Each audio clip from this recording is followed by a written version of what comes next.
The star of Marvel's Thunderbolts, Julia Louis-Dreyfus, who of course plays Valentina Allegra DeFontaine, was recently interviewed by the Rolling Stone magazine, and she discloses some info on her lengthy Marvel Studios contract.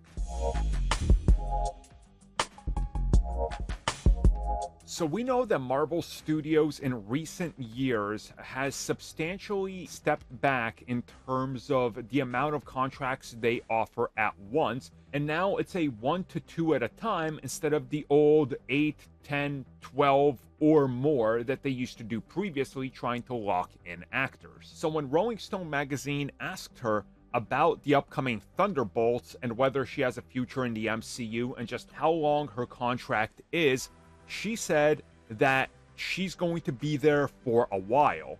And when they asked if it's one of those things where it's up to 20 pictures, like a Samuel L. Jackson contract, she would not say anything more, but she did say you can expect to see a lot more of her in this universe, and that it's going to be absolutely wild where she shows up and what they do with her. So quite obviously, we know ever since the character showed up and they revealed info that she would be the anti-Nick Fury, sort of forming a evil team to counter the Avengers. And quite obviously, we see Thunderbolts as taking shape, but there's going to be a lot more. And naturally, you kind of need a counter to everything that's going on, and it can't be somebody like, well, for example, Thunderbolt Ross. We also see that in Daredevil Born Again, Kingpin is heading into politics, and it's been heavily hinted that she could be the one pushing him into that position to give the villains a little bit more power over everybody. And we've even heard that she's going to be showing up in the series directly and tied way closer to the street level characters that they have coming up.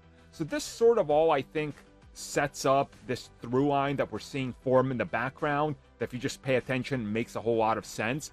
And we've already seen plenty of appearances and her interacting with characters, so really won't be surprising. And with rumors still running wild that she's going to be recruiting the likes of the Punisher for the Thunderbolts, I mean, everything kind of has some sort of evidence to support it. So I guess the next thing is just seeing where she shows up and what happens on the set of Daredevil and Thunderbolts.